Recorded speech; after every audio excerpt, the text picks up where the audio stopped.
Hey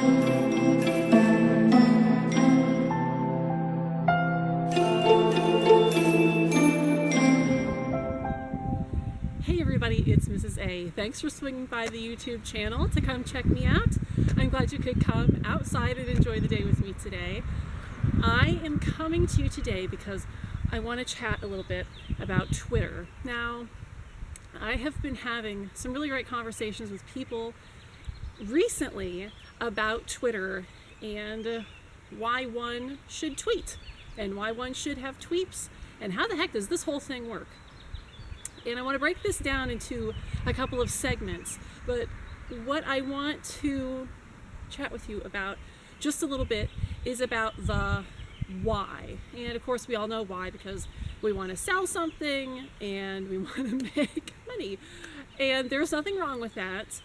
And it can work for you. And I would also like to preface this by saying that I am not a Twitter expert that has made millions of dollars. I cannot prove that my tweets have generated the royalties that I've earned. So if this sounds like a bunch of malarkey, feel free to leave a comment. And if I neglect something, please feel free to comment below so that I can learn more, because I'm a newbie just like you and we're all in this together. I am a romance author, for those who don't know, and my book baby is in its freshman year, and so this July will be its birthday, I suppose you would say, of being published.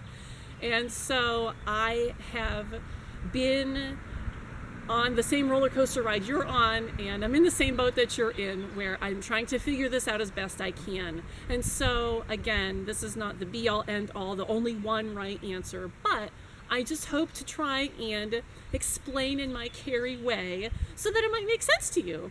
Because sometimes a blog post just doesn't cut it, whereas if we sit down and chat like we're doing now, it just feels a little more comfortable.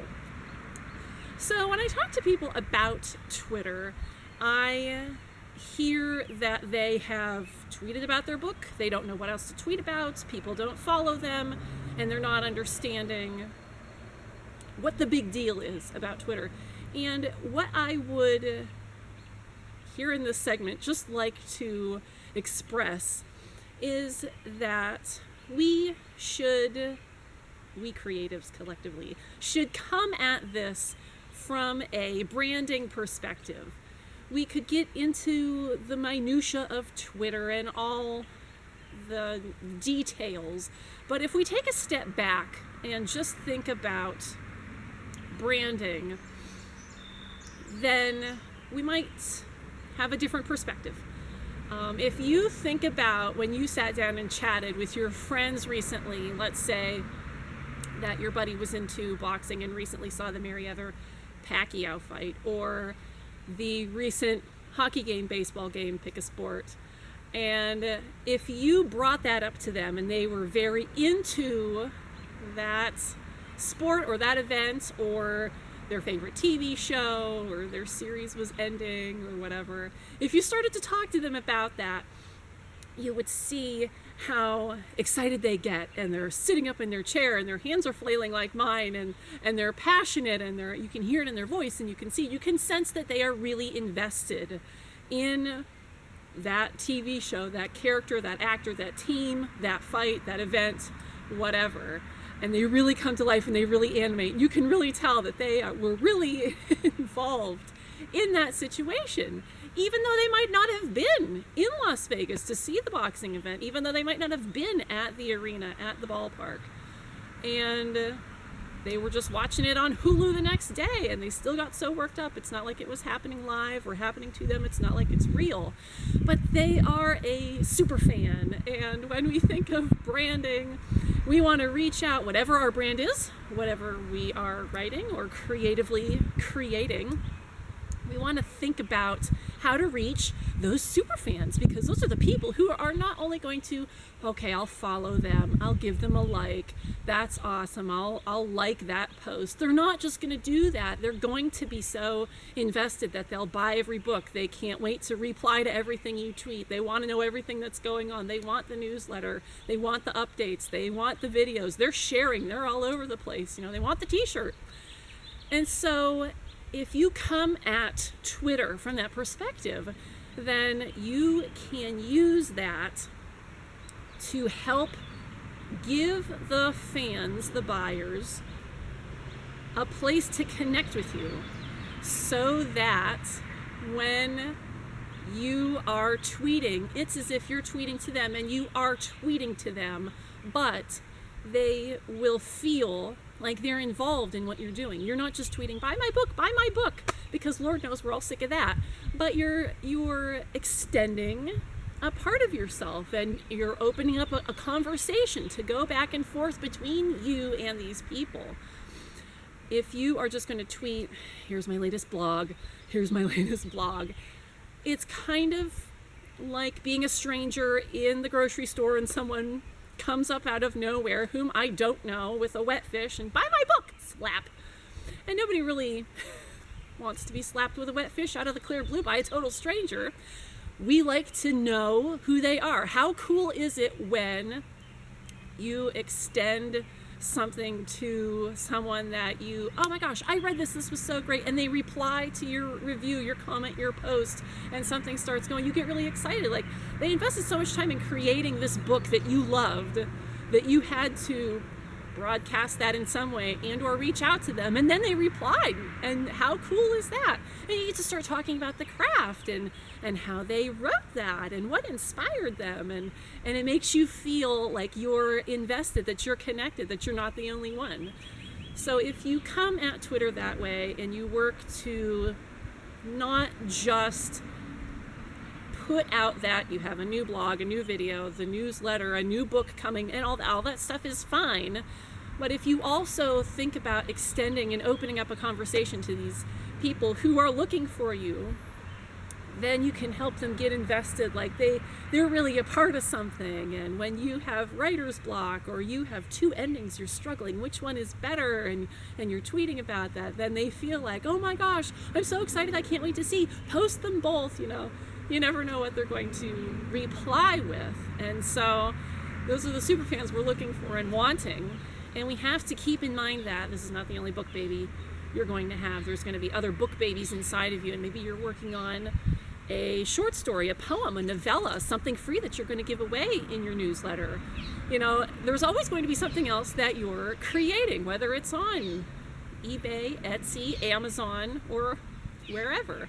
And so you are the brand, not the book.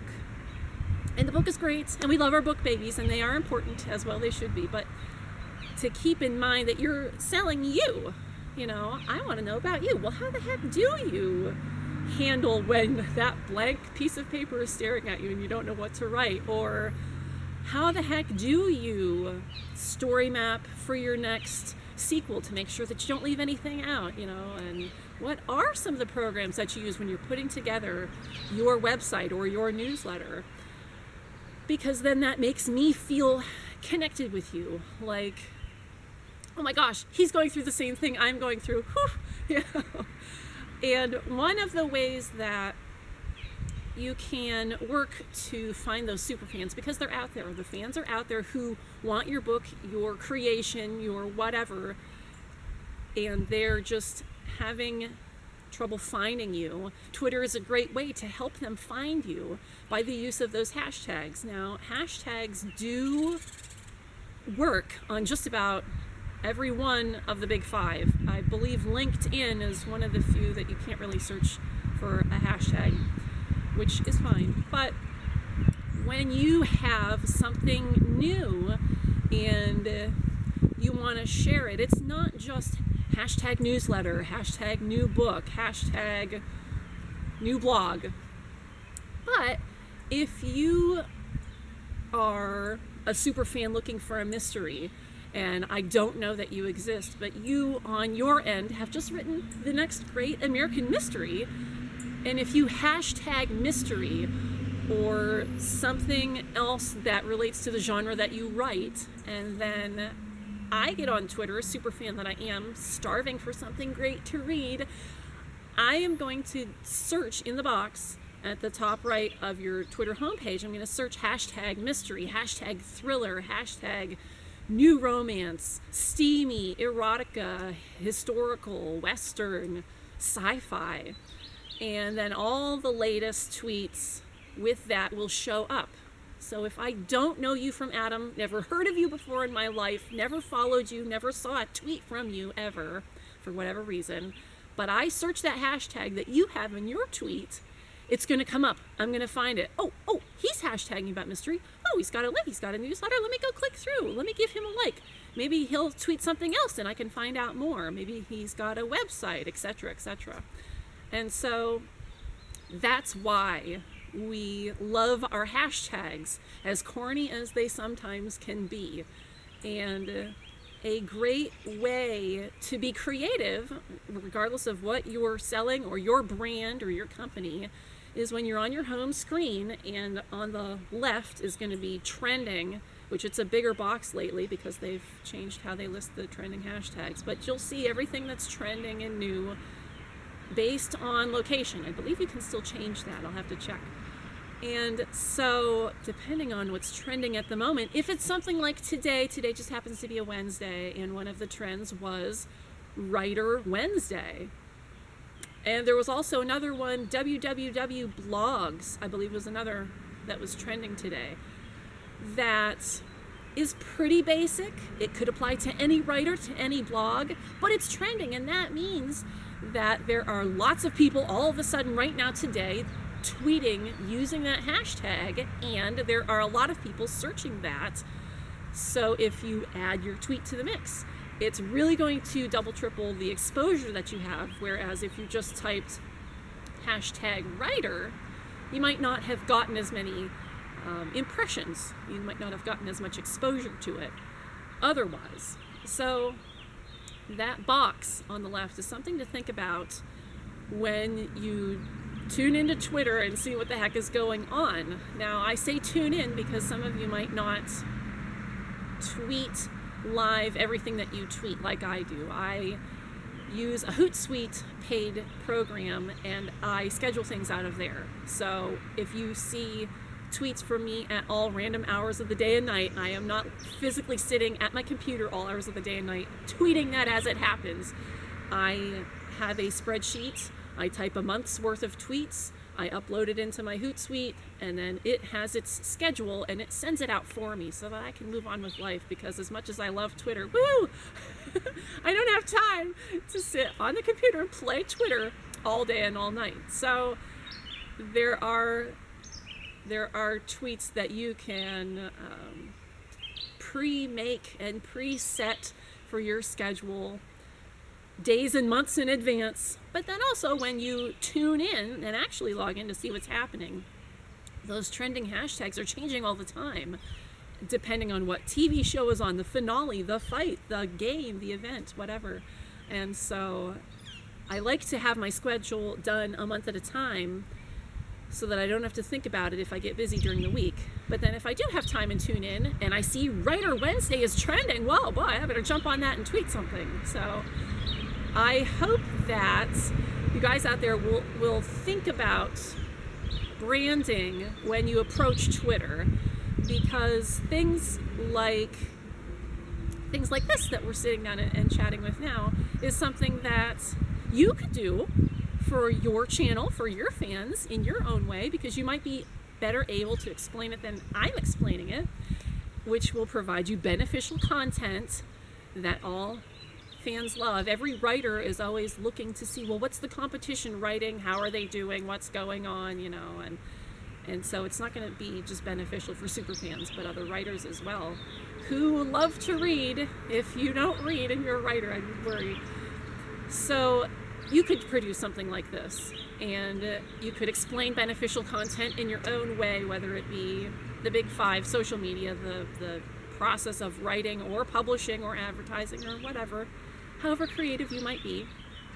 And then tweet about it. You can just tweet a little bit link and make sure that you don't exactly use up all 140 characters, so that when I see, check out my latest about #tweeps on my YouTube channel, bit link, if you leave a little space for me to retweet to all of my tweeps, then I can tag somebody in it, and I can have a little bit of space there to type something else in that tweet before I send it off.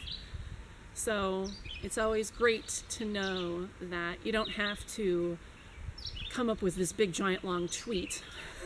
You can leave some space, and sometimes if you've got a catchy hashtag and you've got a short blog heading or something, and it comes to a total of 50 characters, well, then that's all you need.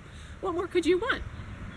So a couple of things that I would like to remind for those who are either coming back to Twitter or you're new or you never did get it, is that anything that you tweet can be pinned to the top of your profile. When I see that you tweeted something really cool and I click on your name, a little preview pane will open that you're probably aware of that lists maybe like the top 5 or something. And you can pin a tweet so that even if you tweeted the best tweet of your life, a week ago, it will stay at the top of your profile page. So that when I expand your profile to go and tweet a thank you, I will see that pinned tweet right at the top, which might be a link to a video like this, or your newsletter link, or the cute picture of kittens that you loved from this morning that really cheered you up. Fans love to connect and feel like, oh my gosh, she wrote about mystery and it included a dog as a character, but she really loves dogs. She loves the same dog I love. Look, that looks just like Maxine. Oh my gosh, I have to retweet this. Look, husband, boyfriend, girlfriend, sister, this person wrote a book about Maxine, haha. You never know what might catch a person's eye and create that super fan that you're looking for. So don't feel that if you did a hashtag Cat Saturday, or do they call it Catterday now? I don't know. Don't feel that that's too silly, because that might be the thing that catches their eye, that leads them to your page. They see the tag to your website, and then they find out, oh my gosh, they write books. That's so awesome. I have to try this out. So it's nothing that you have to be too serious about, and although it really does help if you stay within the realms of tastefulness.